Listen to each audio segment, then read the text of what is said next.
Hi guys, and welcome to my vlog on skills and capacities in the weight room. Before starting the analysis, it's important to establish the main differences between skills and capacities.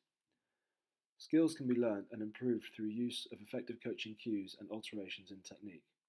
An athlete may have the potential to perform a movement correctly, but is inhibited due to either a lack of motor control or unfamiliarity with a particular movement. A limitation due to capacity may include a lack of strength, imbalances around joint and muscle complexes, and also a lack of mobility and/or stability.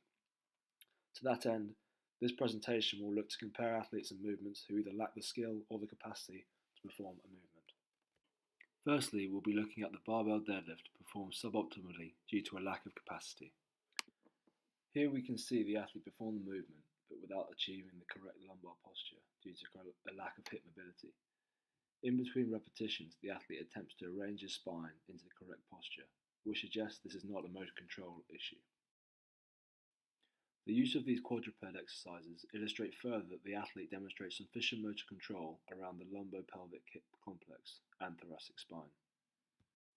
Furthermore, the athlete shows he can also maintain a neutral spine throughout a hinge pattern as shown by this broomstick hinge exercise. With this in mind, the aim will be to improve hip mobility to achieve the correct back posture. This should therefore reduce shear forces on the spine and improve the force transmission through the knee and hip extensors. As well as being a good exercise to cue the athlete to push the hips back, this kneeling hip hinge highlights the lack of mobility around the hip complex. This quadruped rock back drill further shows the lack of mobility, but is also useful for the athlete when trying to establish the ideal foot width whilst maintaining the correct back posture. In order to improve this athlete's hip mobility, drills including Spider-Man, kneeling hip stretches, and glute stretches can be used to improve the quality of the tissues around the hip.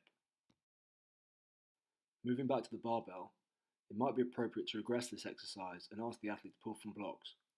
This will enable the athlete to establish the stability required at the start of each rep, whilst assuming the correct posture. As the athlete's form improves, the box can be lowered until lifting fully from the floor. As we can see, the athlete finds a much better posture with the barbell slightly elevated. This comparison further highlights that the use of blocks is a suitable constraint to achieve the desired movement pattern.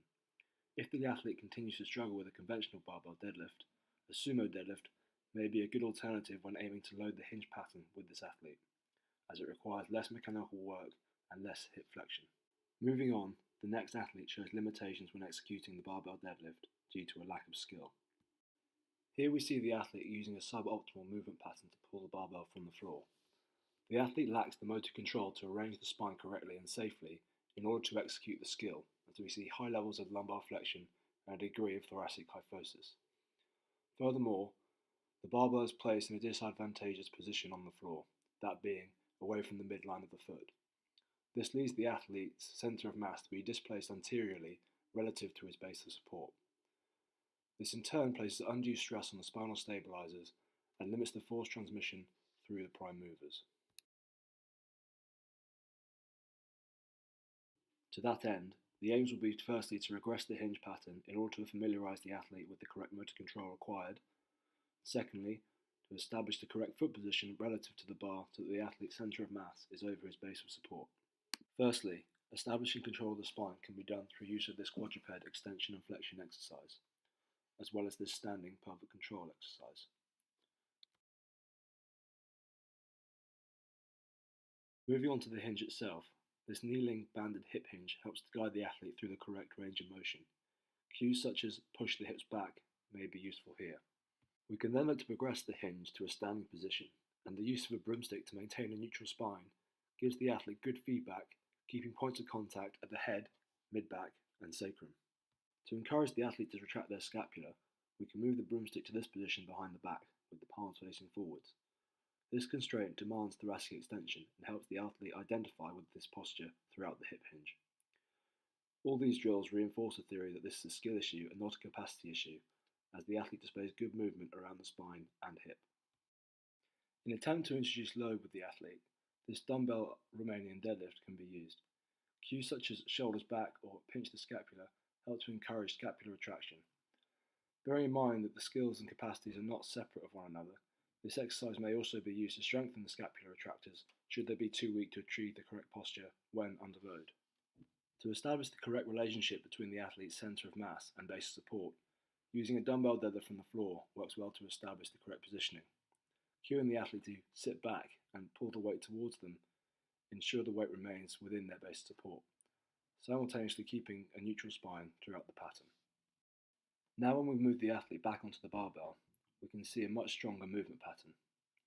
Cues such as drag the bar up the legs and push the feet through the floor encourage the athlete to keep the centre of mass within the base of support and also to maintain a strong back posture. This then helps to improve force transmission and reduce shear forces on the spine.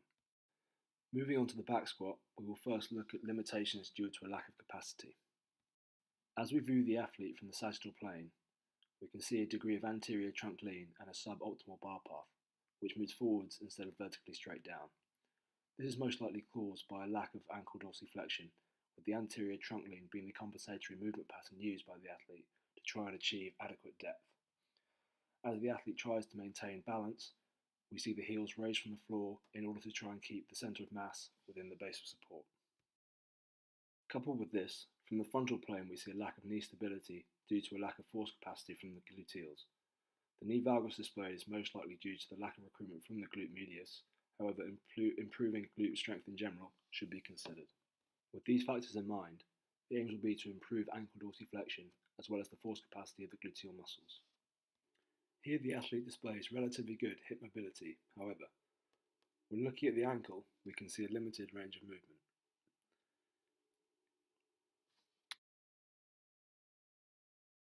In order to improve this, ankle mobility and strengthening complexes can be used to increase the movement available to the athlete. Such exercises may include foam rolling, calf raises, and numerous other ankle mobility drills. In an attempt to increase the strength of the glute muscles, a combination of multiplanar, unilateral and bilateral exercises may be used. Exercises including banded walks, glute bridges, banded prisoner squats, and split squats will help to strengthen the muscles required in stabilising the knee joint throughout the squat movement. The use of the band helps cue the athlete to keep the knees out, ensuring good recruitment of the hip external rotators. The final example shows an athlete limited in the back squat due to a lack of skill. Here the limitation is more due to the technique employed by the athlete rather than the motor control. The only cues given to the athlete were to squat down as low as possible while maintaining balance at a controlled velocity. It's clear that the narrow stance width is inhibiting the range of motion available at the hip. Fortunately, the athlete displays good ankle mobility, which compensates for this as the athlete still hits parallel. Another consequence of the narrow stance used by the athlete is the large amount of lumbar flexion. The athlete fails to keep the head and chest up, resulting in an anterior bar path. To that end, the aim will be to identify the most comfortable stance width for the athlete, as well as using drills to try and maintain a neutral spine with the head and chest up. Using this quadruped exercise shows a good amount of hip flexion available before any tucking eventually occurs. Adjusting the foot width during this exercise is a good method to identify a comfortable stance width for the athlete, as it allows for more hip flexion due to increased hip external rotation. This supine hip flexion exercise and kneeling ankle mobility assessment show good ranges of motion and strengthen the notion that this is a skill issue and not a capacity issue. Using this counterbalance squat to a box helps the athlete familiarise himself with the bottom of the hole. Utilising a wider stance with the toes turned to a 5 past 11 position allows for greater hip mobility. Thus, the athlete can squat deeper whilst maintaining a neutral spine. Cueing the athlete to sit back and keep the head and chest up can be reinforced by use of this pole squat. Asking the athlete to sit back into the heels further helps keep the centre of mass over the base of support.